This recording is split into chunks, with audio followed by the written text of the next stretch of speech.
At Thanksgiving, my brother Ryan gave my son a DNA kit to blow up my marriage.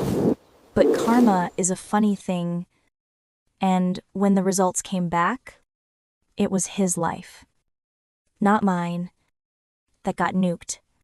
We were at my parents' opulent place in Austin for the holiday. During the gift exchange, Ryan, my perfect golden child, older brother, handed my husband Liam a small, black envelope. Inside was a $50 gas station gift card. Figured you could use this for all the driving you must be doing, Ryan said with a tight smile. Then he turned to my 13-year-old son, Leo, and handed him a sleek, expensive-looking box, a high-end genetic and heritage kit. Ryan ruffled Leo's hair and said, loud enough for everyone to hear, "Let's see what some real heritage looks like." My blood went cold. It was a clear, twofold attack, a die at our finances, and a malicious implication that my husband's bloodline wasn't pure enough for this family. Or worse, that Leo wasn't even his. I'm Maya. By the way, 37, I'm an architect.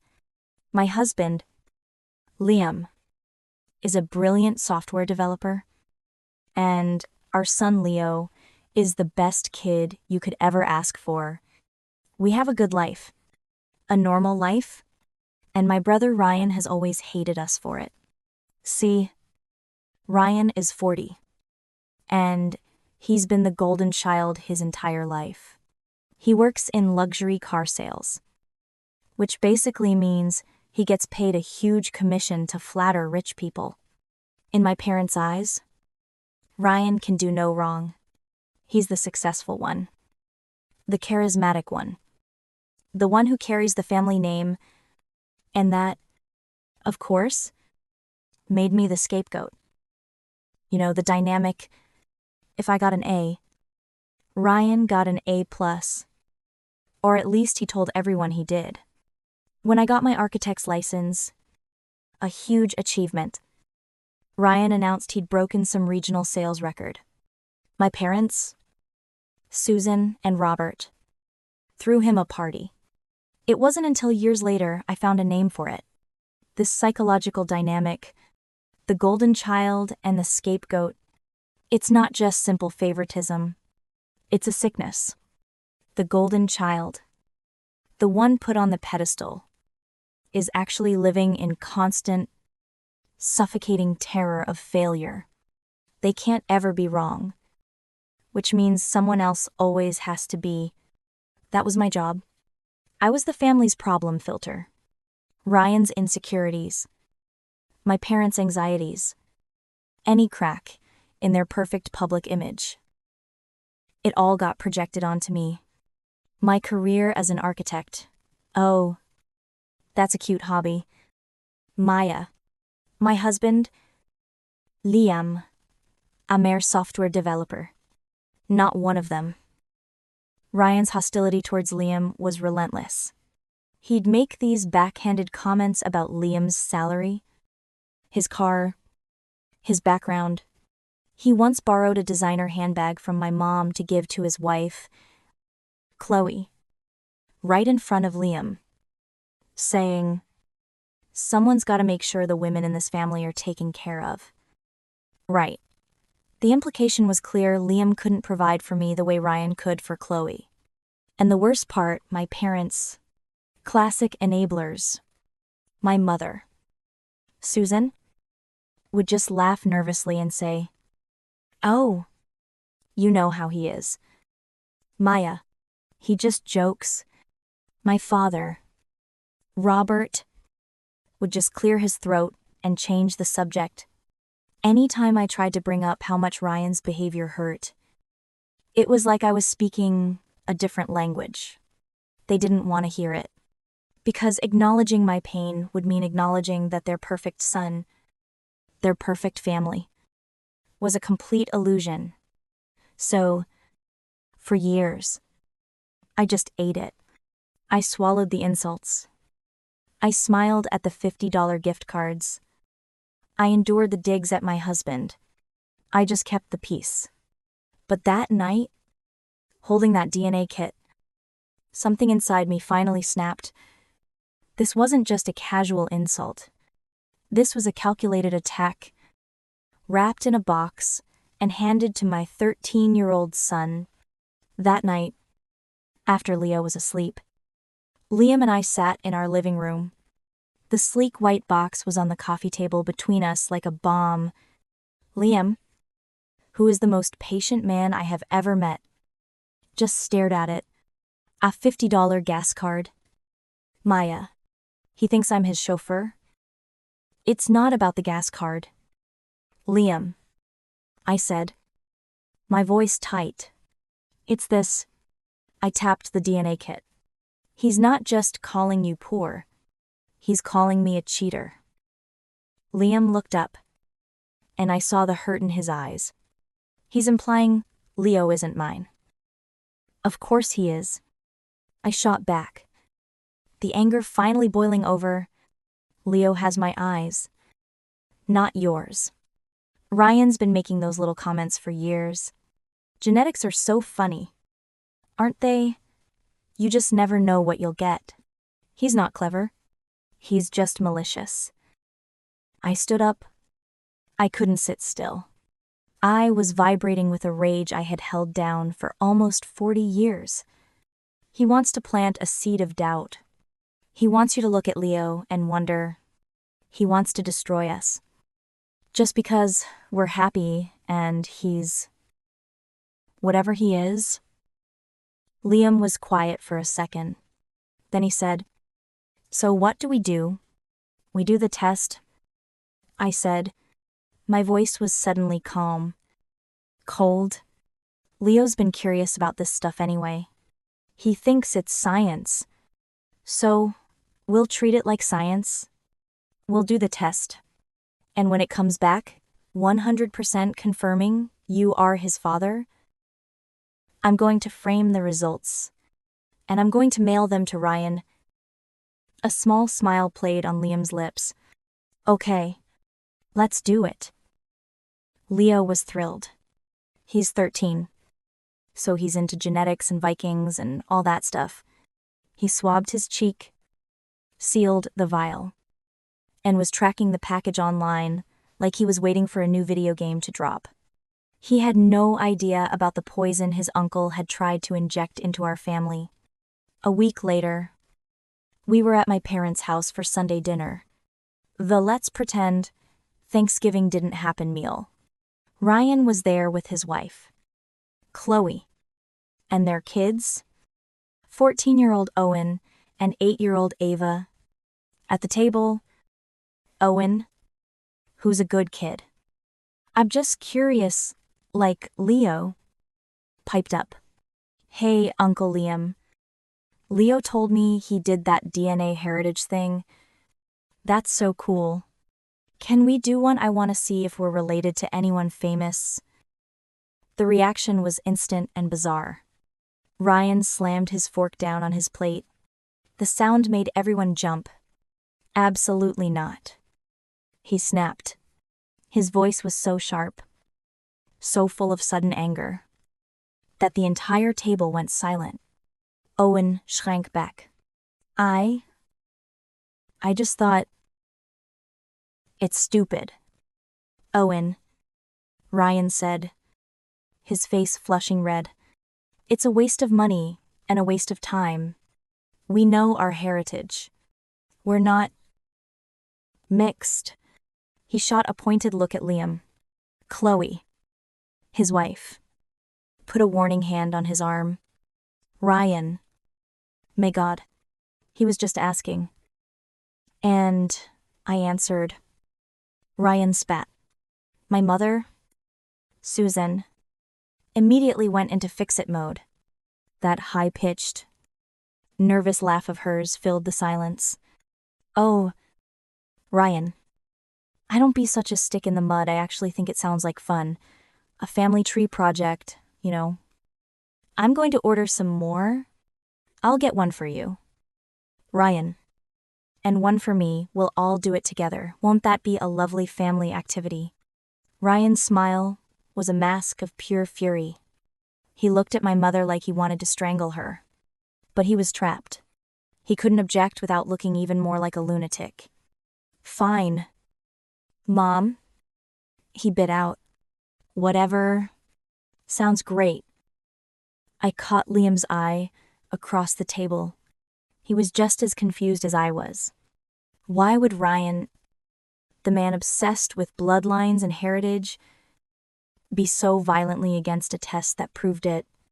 But my mother, in her clueless attempt to smooth things over, had just bought 2 more kits, and she had just pulled the pin on a grenade. Weeks crawled by. The initial anger cooled into a low, simmering anxiety. Every day, Leo would check his email. And every day, nothing. Then, on a random Tuesday, I was at work, sketching a blueprint, when my phone buzzed. It was an email from the heritage company. Leo's results were in. My hands were actually shaking. I logged into the portal we'd set up. I clicked through the ancestry breakdown, mostly European, some Eastern Mediterranean, which Leo would think was cool. Standard stuff. Then I clicked the DNA relatives tab. My breath caught. There it was. Top of the list. Liam. Father. 50% match. I dropped my head onto my desk, and a wave of relief, so powerful, it almost made me dizzy, washed over me. It wasn't that I ever doubted it.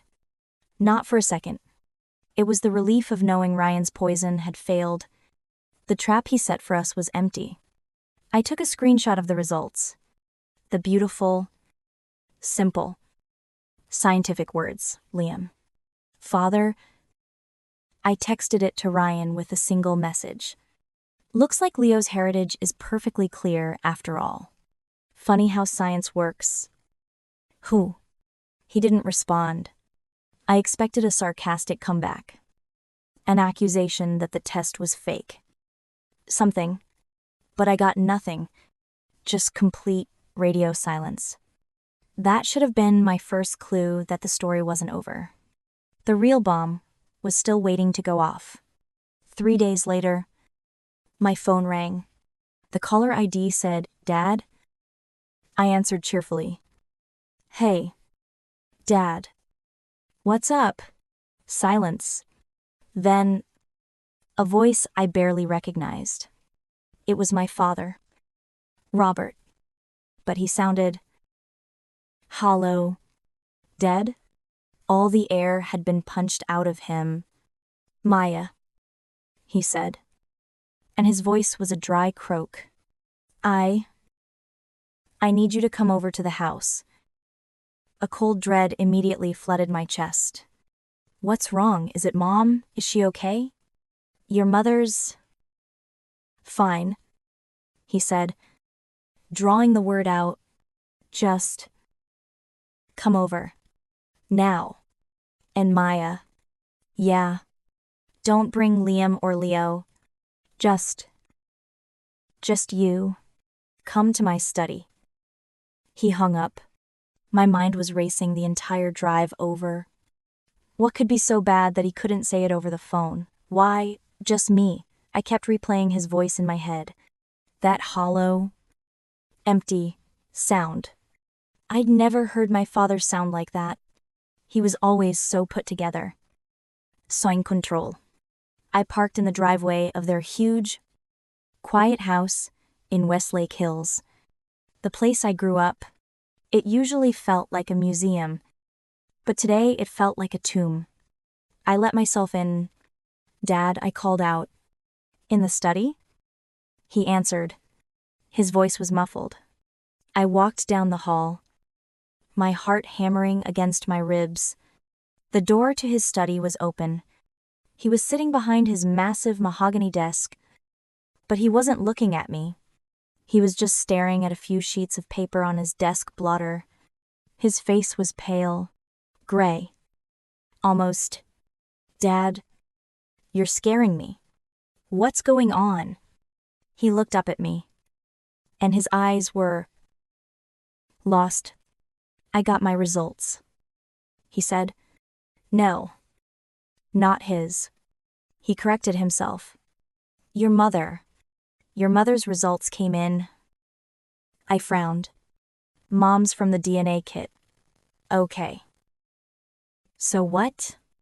My father, Robert, the enabler, the man who spent 40 years avoiding conflict, looked at me like he was seeing a ghost. Your mother, he said, his voice cracking. She's been lying to me. She's been lying to all of us. For over 40 years. He slid one of the papers across the desk. It was the DNA relatives page from my mother's test. I scanned it, confused. I saw my name, Maya, daughter, 50% match. I don't understand, I said. It says I'm her daughter. What's? Look again, he whispered. Look at the other matches. I scanned the page again, and that's when I saw it. A match for Ryan, son, 50% match. I looked at my dad, completely baffled. Okay, Ryan's her son. I'm her daughter. We already knew that. What is the problem? My dad's hand was shaking as he slid the second piece of paper across the desk. It was his test results, which had apparently also come in. Look at my matches. Maya. I read the page. My eyes darted down the list. I saw my name, Maya, daughter, 50% match.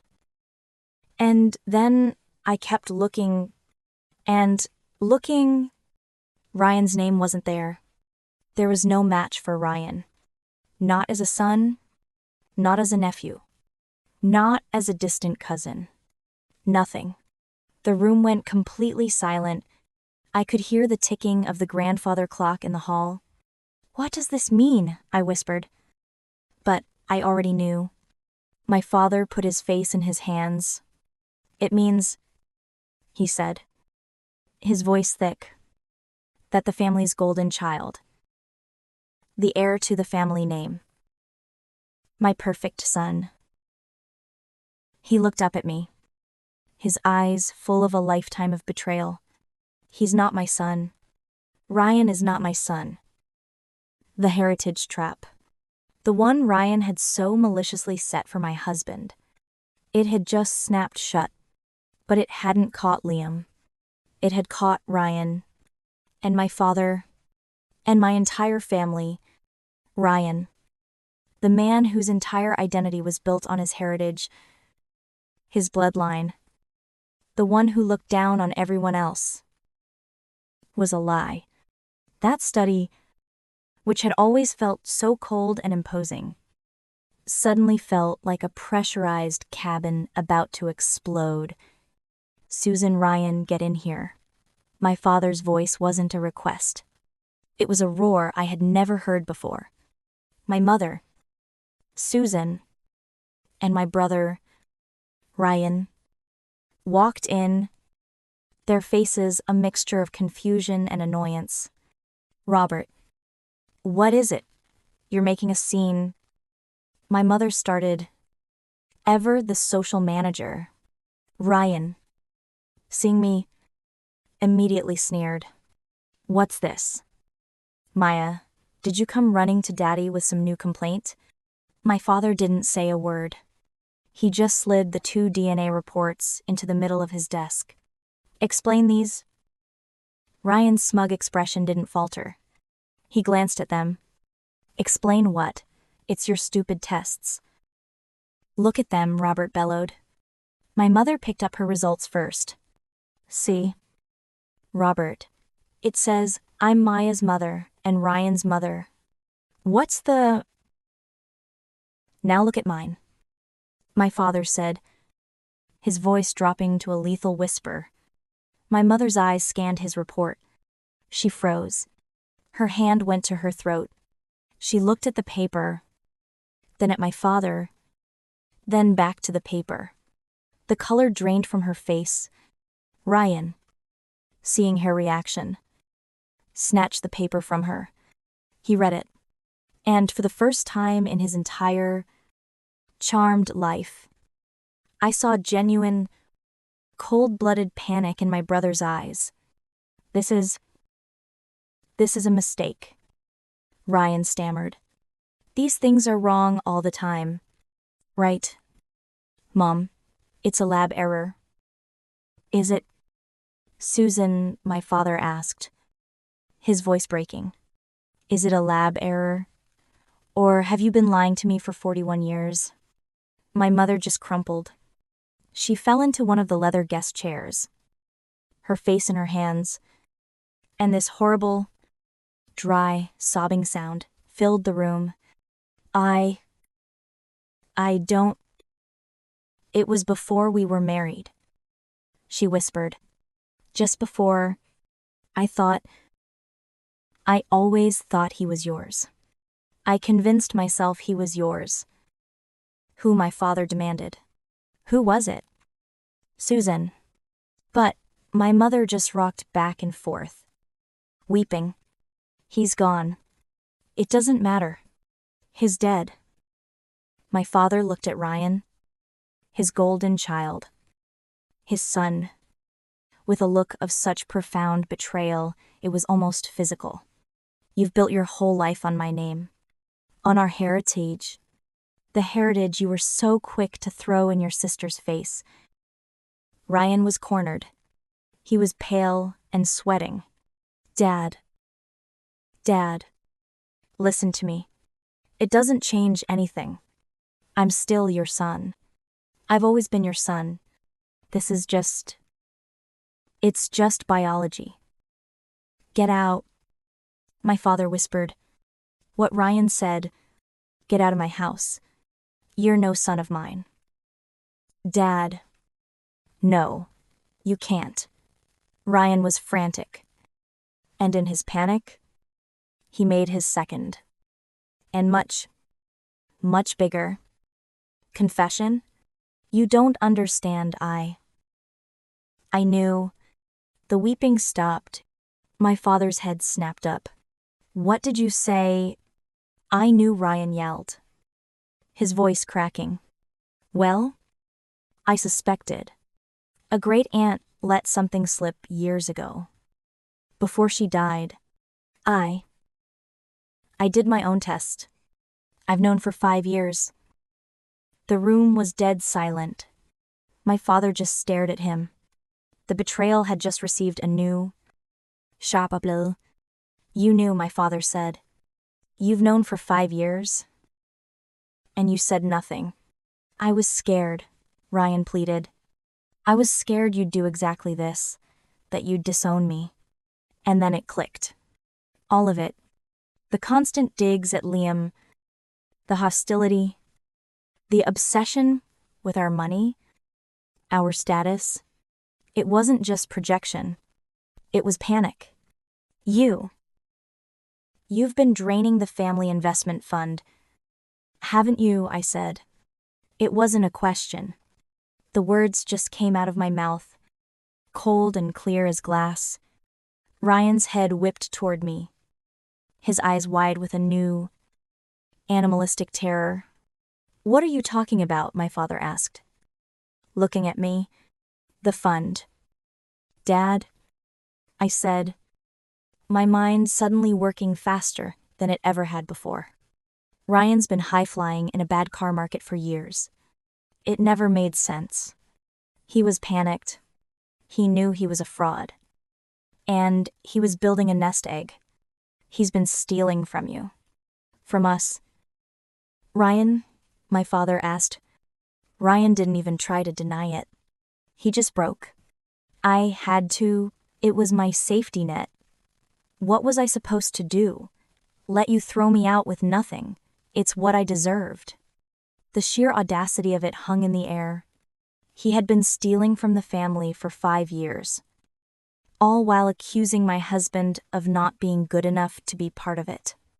And then, the final, pathetic pivot. My mother, Susan, flew out of her chair and grabbed my arm. Airnail dug in. "Maya, please." She sobbed.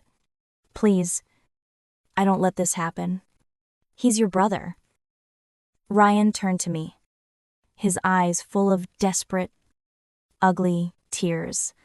"She's right.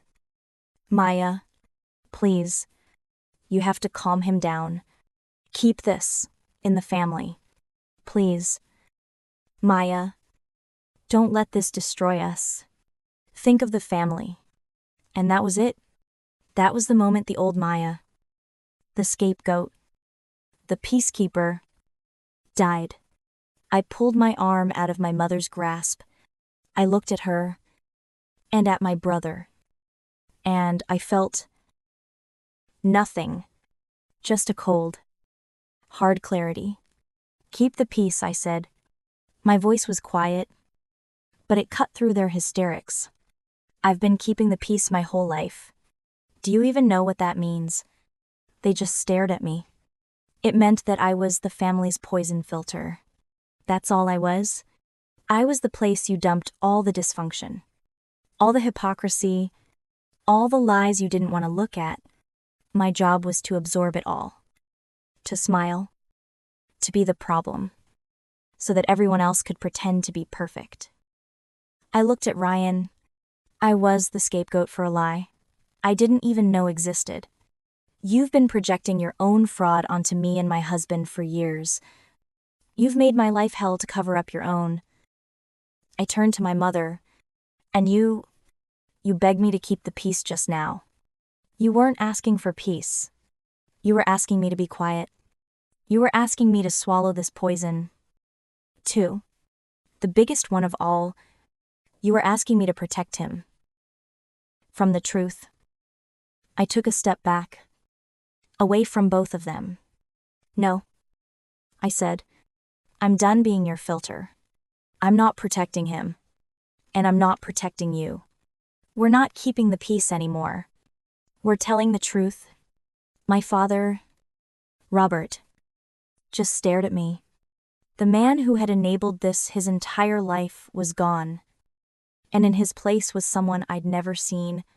He was devastated. Yes. But the fog of denial had been burned away. He looked at Ryan, then at my mother, and then at me, and he saw the truth. My transformation from dormant protector to an agent of justice was complete. I wasn't shaking. I wasn't crying. I was just done. I turned to my father. "Dad," I said, my voice perfectly level, "call the family lawyer. Call him right now." Robert was still in shock. "What, Maya? What are you?" "Call the lawyer," I repeated, "and have him pull up the charter for the family investment fund. The one grandfather wrote when he set it up." My father looked completely lost. "The charter? What are you talking about? This is about your mother." "It's about fraud, Dad," I said. "I read that charter last year. I was looking up some old property deeds for an architectural project. Grandfather was old school. He put in a personal conduct clause. I remember it clearly. It states that any beneficiary who commits an act of moral turpitude or fraud against the family is to be immediately and irrevocably removed from the fund." Ryan's head snapped up. The tears were gone, replaced by that same cold panic from before. You're making that up. You're lying." I didn't even look at him. I just held my father's gaze. "Am I? Dad, call the lawyer. Ryan just confessed to knowing he wasn't your son for 5 years. And to systematically draining the fund to build a nest egg because he knew he was a fraud. If that isn't moral turpitude and fraud, I don't know what is. Ryan's theft just triggered it. His $100,000 share? And everything else? A new, terrible light came into my father's eyes. It was the look of a man who had finally been given a weapon. He picked up his phone, his hand trembling, and hit a speed dial. David, it's Robert. I need you to pull the original charter for the family fund. Yes. Right now. Read me Section 9. The Personal Conduct Clause. My father listened for a long, agonizing minuta. Ryan looked like he was going to be sick. My mother was whispering. No. No. No. No. My father's face, which had been gray with grief, hardened into granite. Thank you, David, he said, and hung up. He looked at Ryan. Moral turpitude, my father said, his voice flat. Or fraud, resulting in immediate removal and forfeiture of all current and future assets. You did this. Ryan, you triggered it yourself. Dad. No, Ryan lunged forward. Dad, I'm still your son. I'm the one who was here. She left. You're a thief, my father said. You're a liar. And you're a stranger. David is filing the paperwork in the morning. You are officially disinherited. Your $100,000 share is forfeited, and I will be filing a criminal complaint for 5 years of fraud and embezzlement. You will pay back every cent. It was a total annihilation. Ryan just collapsed. He didn't just fall into the chair. He imploded. A sobbing, pathetic mess. The golden child was gone. All that was left was a 40-year-old con man. My mother ran to him, trying to hold him, screaming at my father. Robert, he's your son. He's still our son. You can't do this. He's your son. Susan.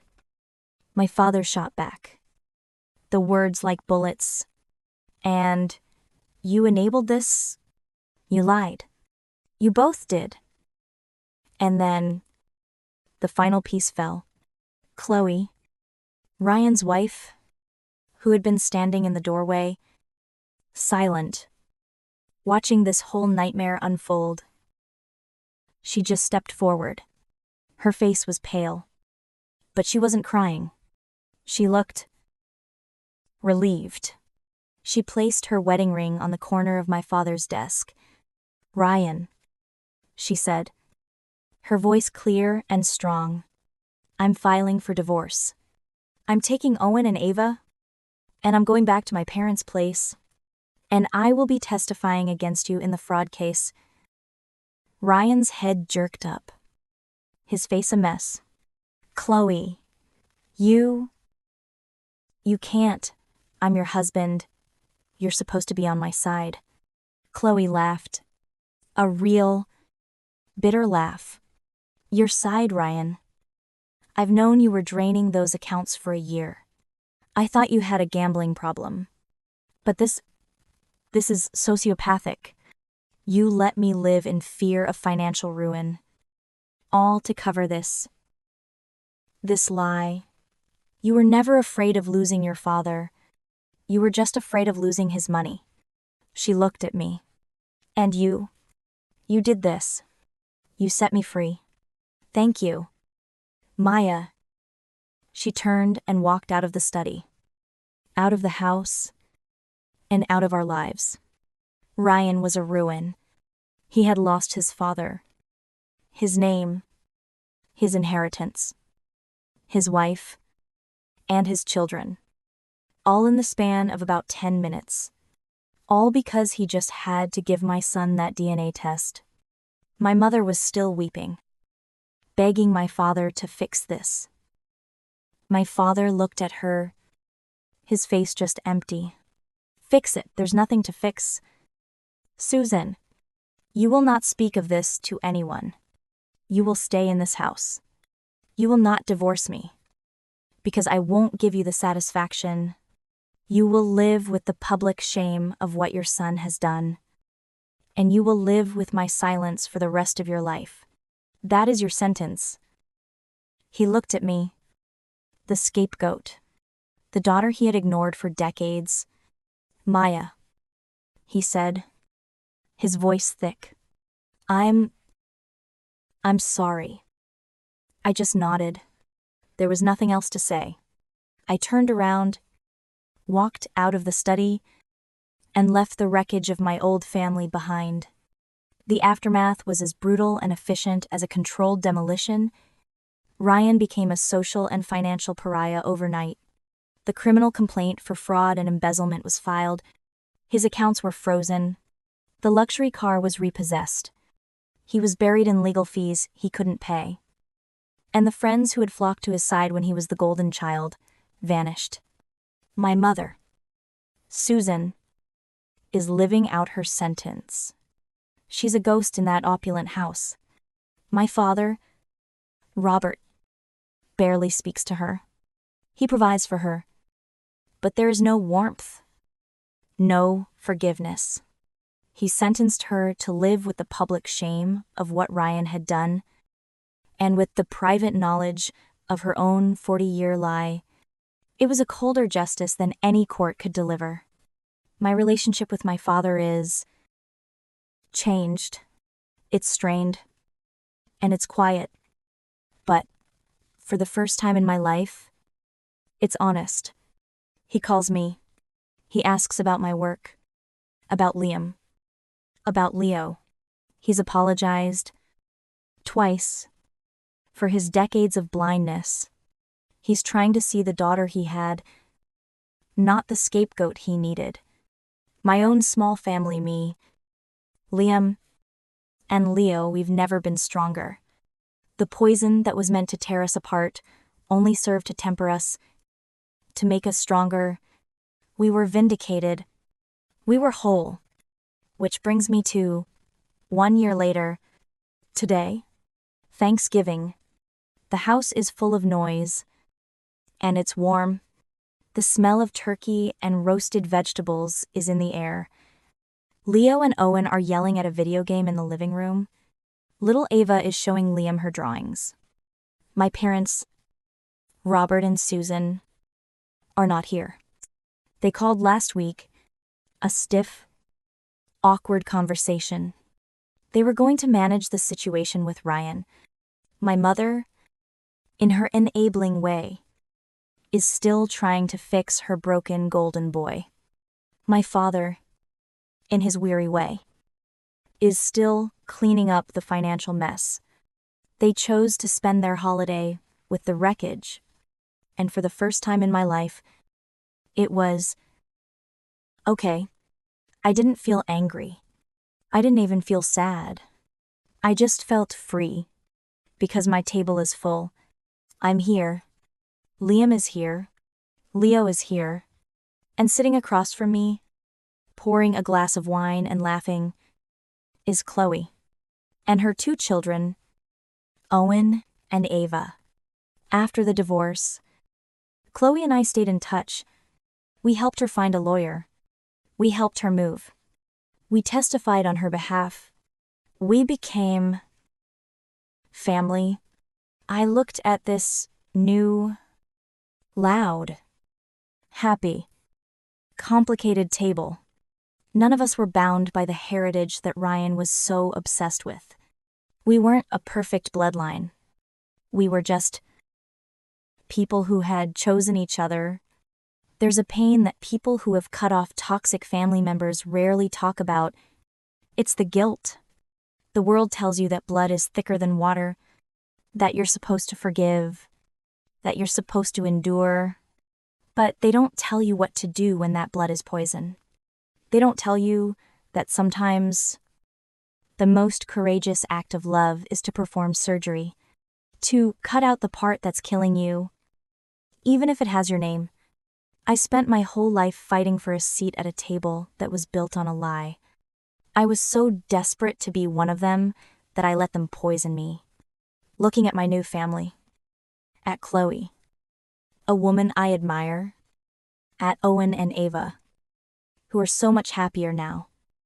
At my son Leo, who is safe.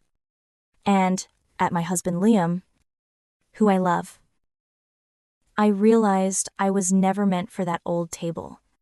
By finally letting go of the toxic bloodline my family worshipped, I was finally free to build my own heritage, one based on truth, on loyalty, and on choice. And that is a heritage worth fighting for. Story 2. My brother, Brandon, raised a glass of my best Cabernet to Redwood Creek Vineyard. He beamed at the crowd.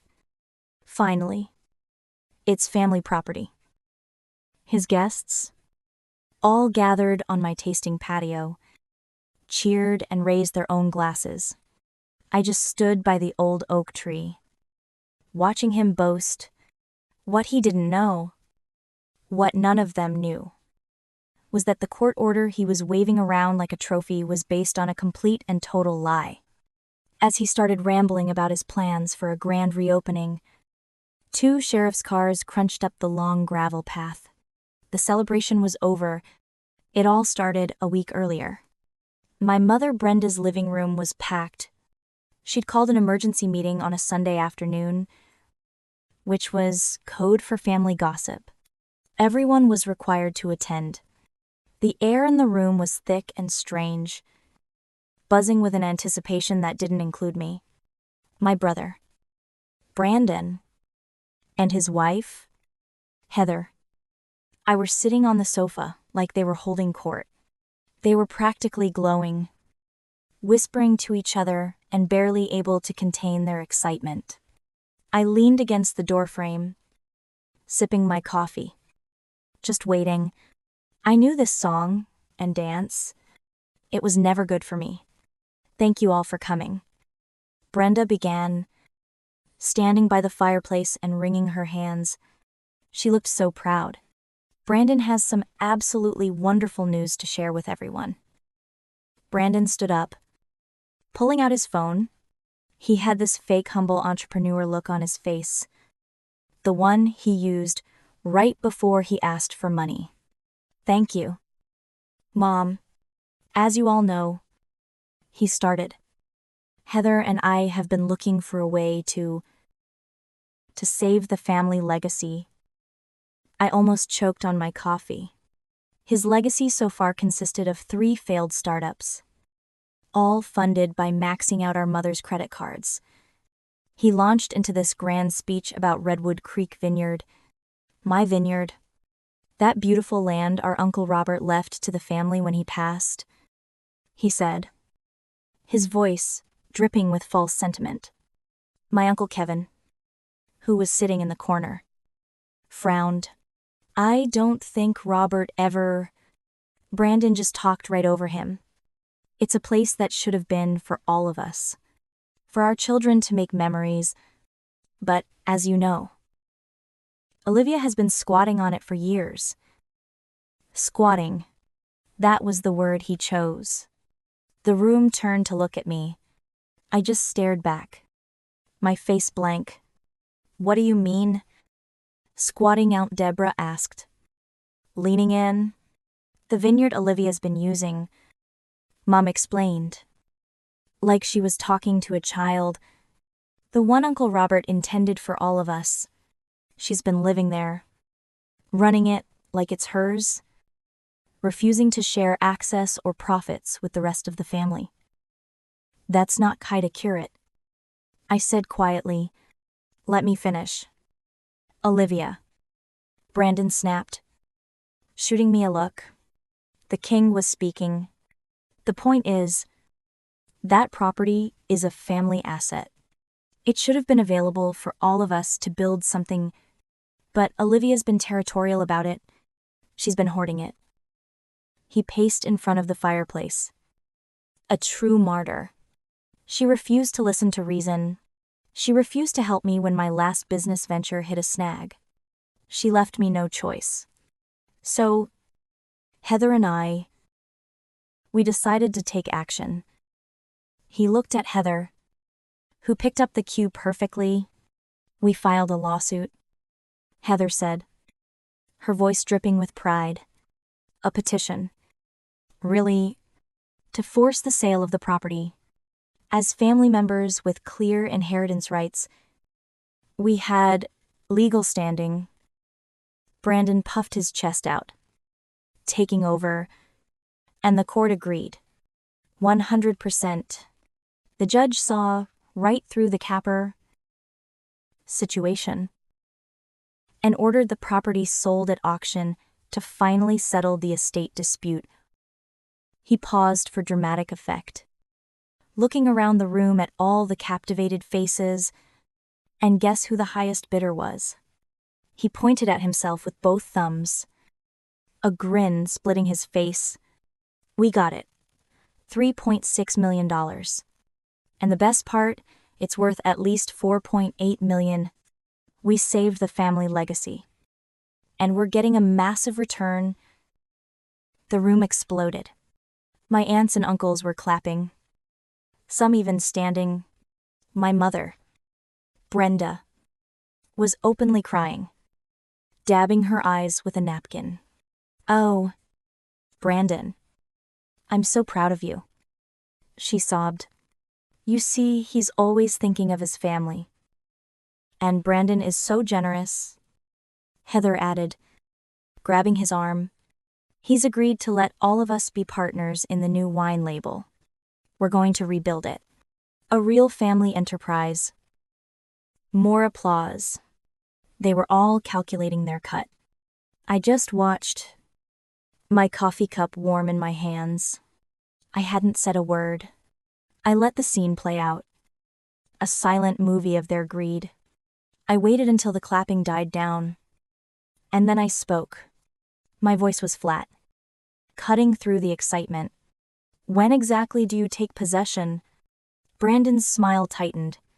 He was annoyed I was ruining his moment. Friday, he said curtly. 5 days.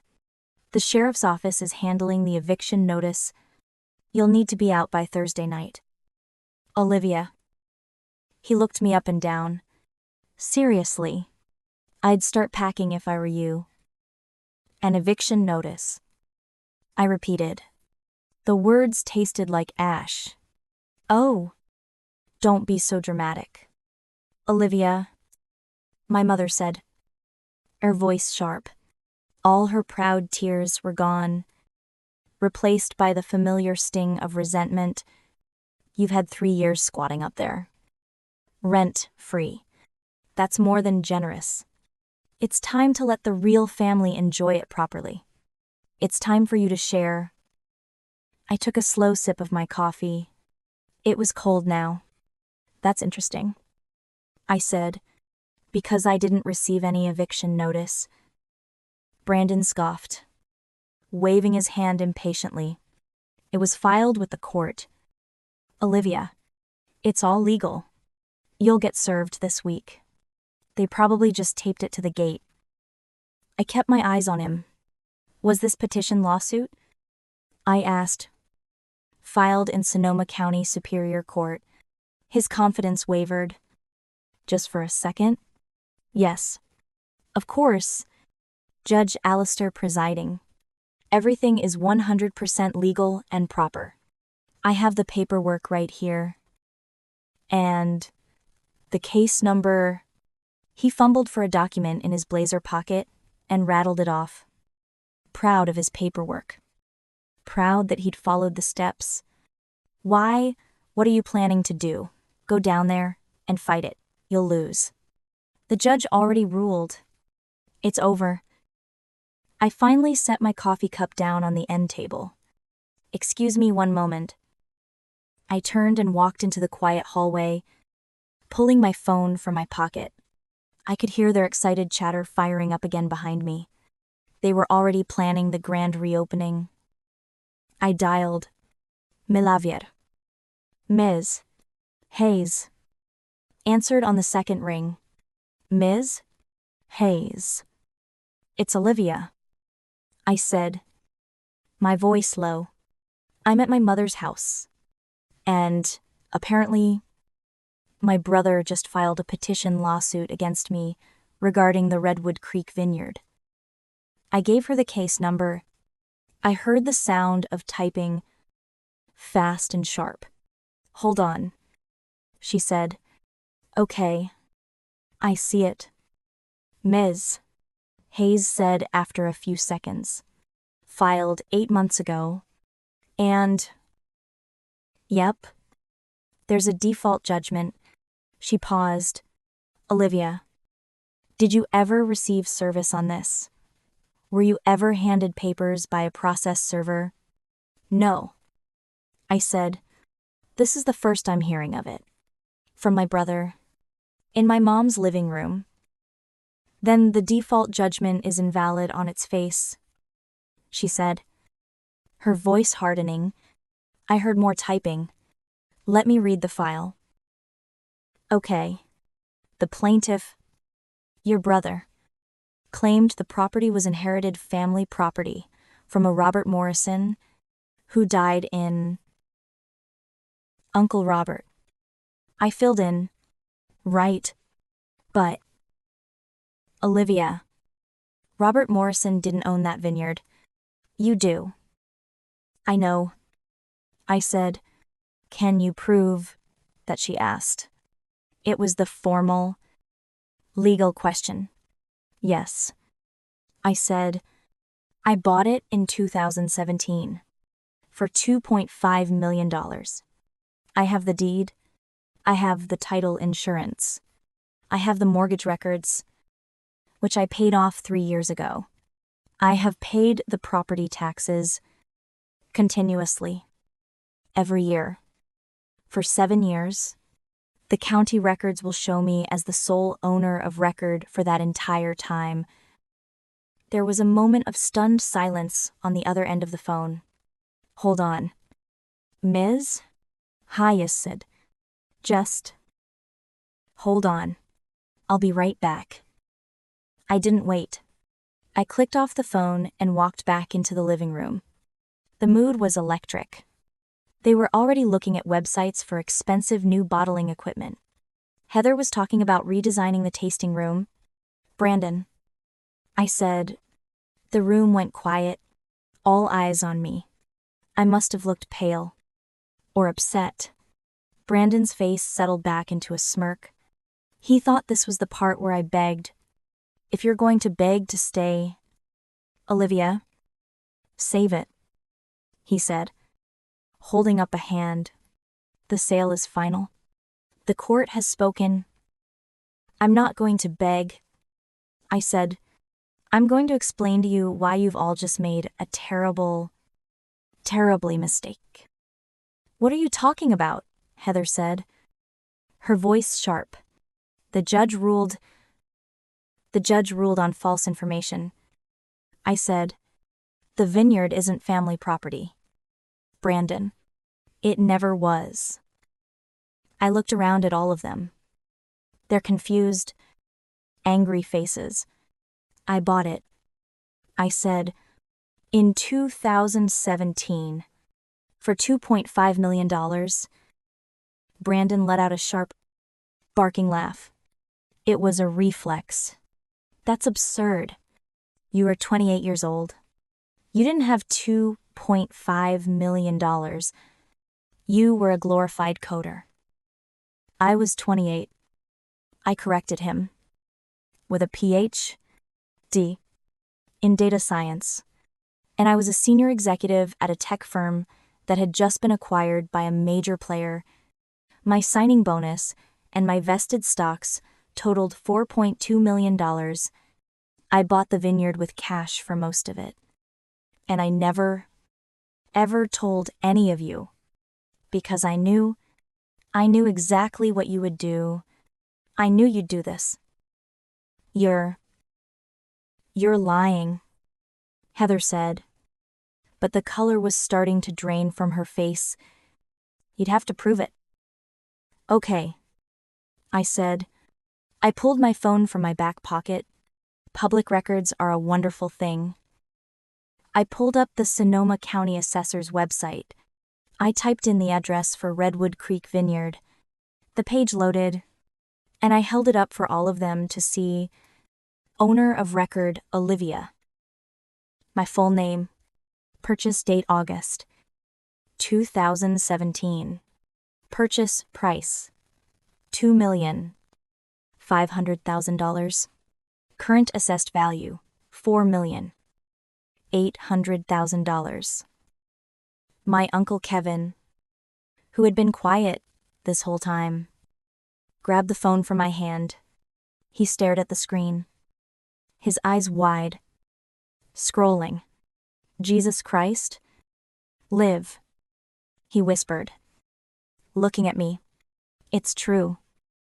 I took my phone back and looked straight at my brother. His mouth was open.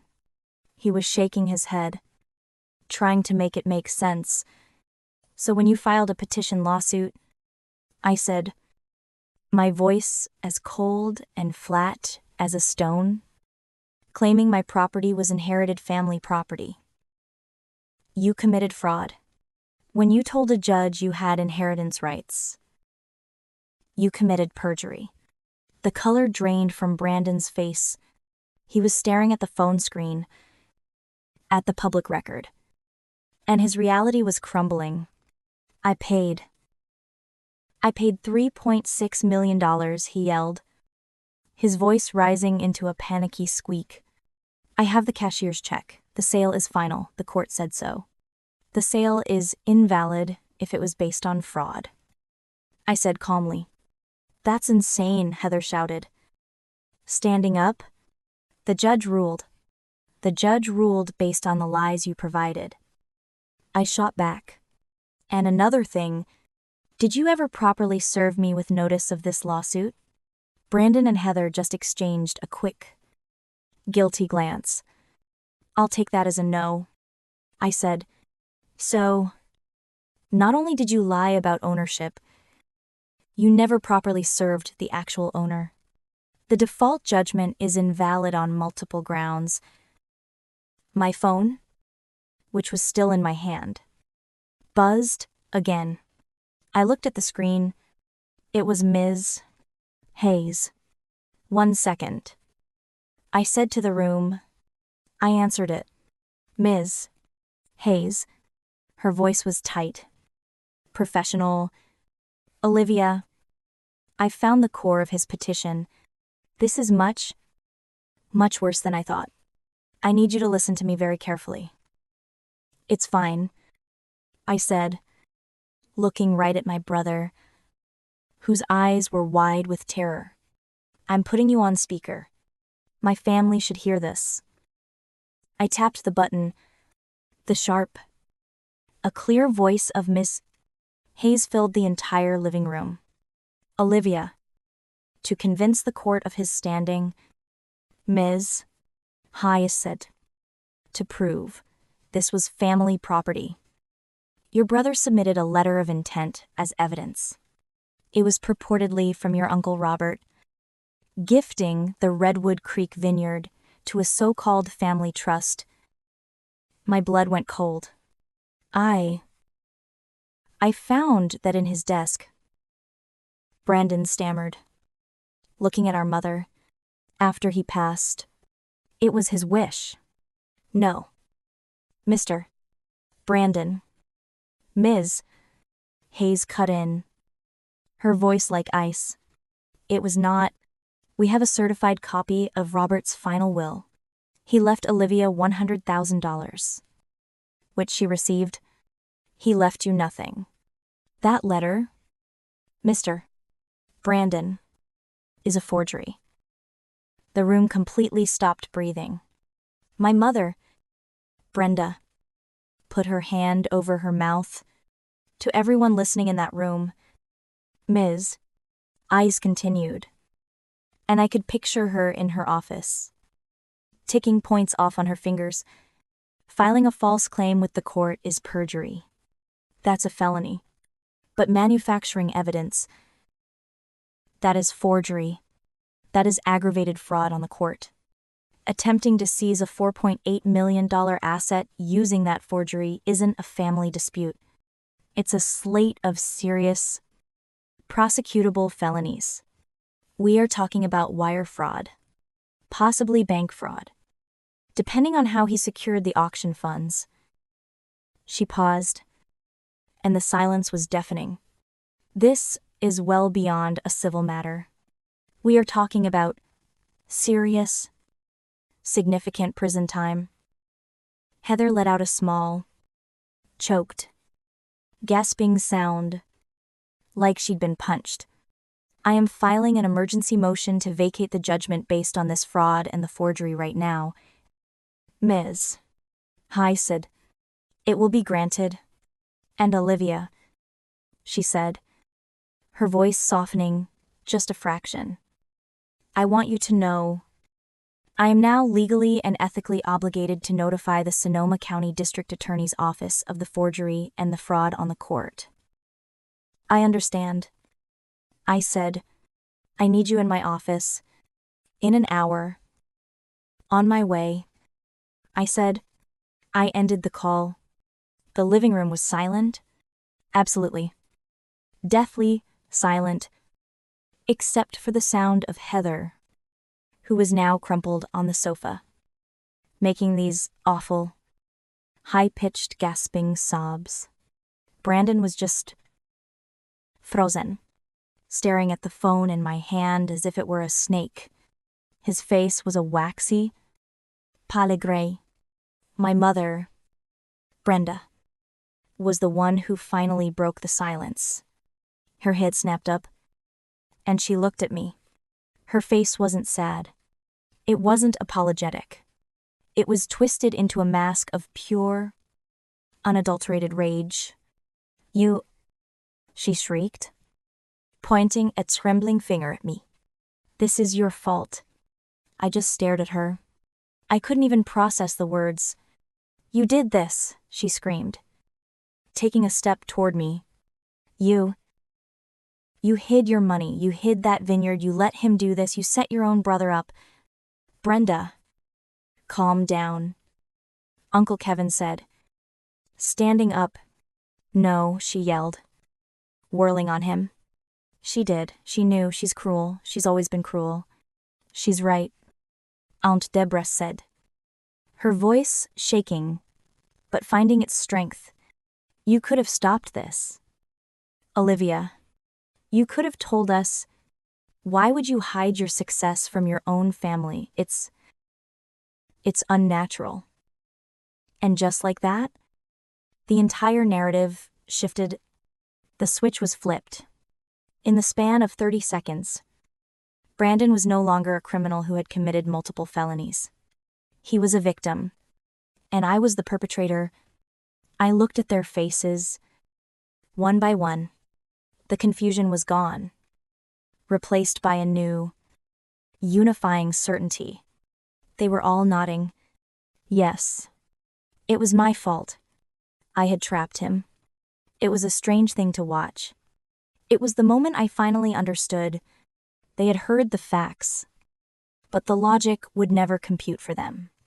They couldn't, because they were reacting from a place of familial entitlement. It's a toxic mindset I'd been reading about, but I'd never seen it so clearly. In this kind of system, the family unit operates like a communal pot.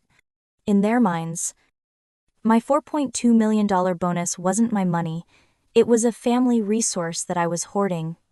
My vineyard wasn't my property, it was an asset I had selfishly stolen from the collective. My refusal to share wasn't me setting a boundary, it was me stealing from them. So, in their twisted logic, my brother's fraud wasn't really a crime. It was just his clumsy, desperate attempt to take back what was rightfully theirs. And by exposing him, I wasn't defending myself. I was destroying the family. We're going to lose everything, Brandon whispered, his voice cracking. My house? Heather. You're not going to lose anything. Brandon, I said, my voice empty of all emotion. You'll get your $3.6 million back from the court. Minus fees. I assume. I picked up my purse and my car keys from the end table. What you're going to lose, I said, looking him dead in the eye, is your clean record. And your freedom, depending on what the DA decides. You committed multiple felonies. Brandon, you forged a legal document. That's on you. I'm your sister, he pleaded, finally looking at me. He's your brother. My mother sobbed. A family doesn't press charges against family. On Debra said, as if it were a law. A family doesn't steal houses from family. I shot back, but here we are. I walked to the front door. Olivia. Wait, my mother cried. You can fix this. Call your lawyer back. Tell her it was a misunderstanding. I turned at the door and looked at them all. A room full of people I had known my entire life, who had just celebrated the theft of my home. I'm going to my attorney's office now, I said. Then I'm going home, to my vineyard. The one that I own. The one that none of you will ever set foot in again. The grand reopening is canceled. The family wine label is not happening. Because it's mine. And it always was. I opened the door. You're destroying this family, my mother screamed. I walked out and didn't look back. The emergency hearing was 2 days later. The courtroom was packed. I sat with Ms. Hayes at one table, Brandon, Heather, and their terrified-looking lawyer sat at the other. My mother, Brenda, and Aunt Deborah were sitting in the front row, looking like they were at a funeral. Judge Alistair, who was famous for having zero patience for nonsense, walked in. He did not look happy. Ms. Hayes was methodical. She was brilliant.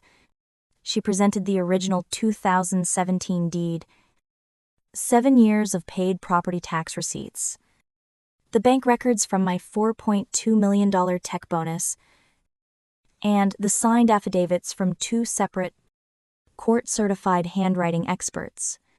Both experts confirmed that the letter of intent from Uncle Robert was, and I quote, a crude and obvious forgery. Judge Alistair looked over his glasses at Brandon's lawyer. Sir, did you verify any of this?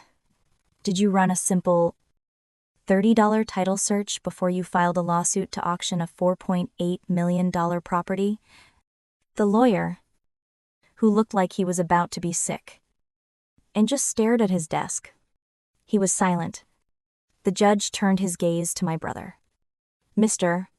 Brandon, he said, his voice booming. Did you forge this letter? Brandon, to his credit, just sat there, gray-faced and silent. Judge Alistair slammed his gavel. The sound cracked through the room. The default judgment is vacated. The auction sale held by this court is declared null and void. Mr.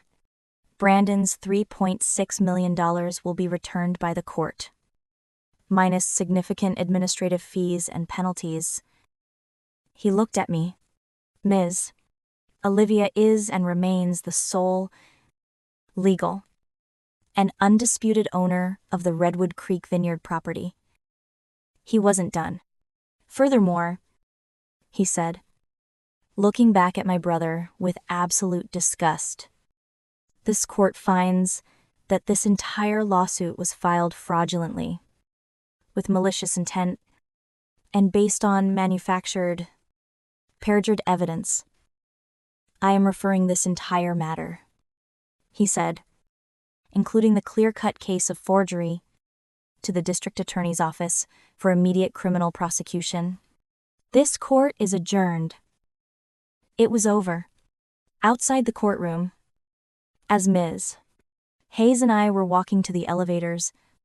Heather ran at me. Her face was blotchy and swollen from crying. "Olivia, please," she begged, grabbing my arm. "You can't let them do this. He's your brother. Think of his children, our children. You're going to let their father go to prison." I stopped and looked at her. I pulled my arm from her grasp. "I'm not doing anything to his children." "Heather," I said, "their father is... He chose to commit multiple felonies. He chose to forge a document. He did this. Not me." I walked away, leaving her sobbing in the hallway, faced with a mountain of evidence. The district attorney's office offered Brandon a plea deal rather than waste taxpayer money on a long trial. He took it. 2 years of probation, 500 hours of community service, full restitution of all my legal fees, which came to $80,000, and a permanent, lifelong felon record. My mother and Aunt Deborah stopped speaking to me entirely. As far as they were concerned, I had destroyed the family over a misunderstanding. The only one who called was Uncle Kevin. He called me about 2 weeks after the hearing. "Hey, Liv," he said, his voice quiet. I just wanted to call. Your mother is... Well, she's telling everyone you trapped him. That you hid the vineyard on purpose, just to set him up. My ownership is public record." "Uncle Kevin," I said, tired. They just never bothered to look. "I know," he said. "I know. I checked the records myself. You bought that vineyard at 28. That's... hell. Kid. Good for you. Your Uncle Robert. He would have been damn proud of you." I teared up for the first time in a week. "Thank you, Uncle Kevin. You take care of yourself," he said, and hung up. Which brings me back to today. I stood on the patio of my vineyard, watching the sunset. Brandon had planned a party to celebrate his new life, his grand reopening. Instead, he had a felony record and was paying me $80,000 in restitution. The sheriff's cars that crunched up the gravel path, they weren't for me. They were for him. He had shown up, drunk and screaming, demanding to be let onto his property. They were here to serve him with the restraining order, plans of the lawn Hayes had filed. I watched them escort him, red-faced and yelling, off my land. And then, for the first time in months, there was silence. I turned, walked back to my tasting room, and poured myself a glass of my best Cabernet. It was mine. It always was. We're all fed a comforting lie as children. We're told, blood is thicker than water. But that's not the full quote. The full proverb is, the blood of the covenant is thicker than the water of the womb. It means the bonds we choose, the covenants we make, are stronger than the family we're just born into. Sometimes, blood isn't a bond. It's a cage. Or in my case, it was a poison, seeping into the roots of everything I tried to build. It takes a terrifying amount of courage to amputate a part of your life, to walk away from the people who are supposed to love you, but the peace you find on the other side, that's unconditional. That's real. And it is worth the price.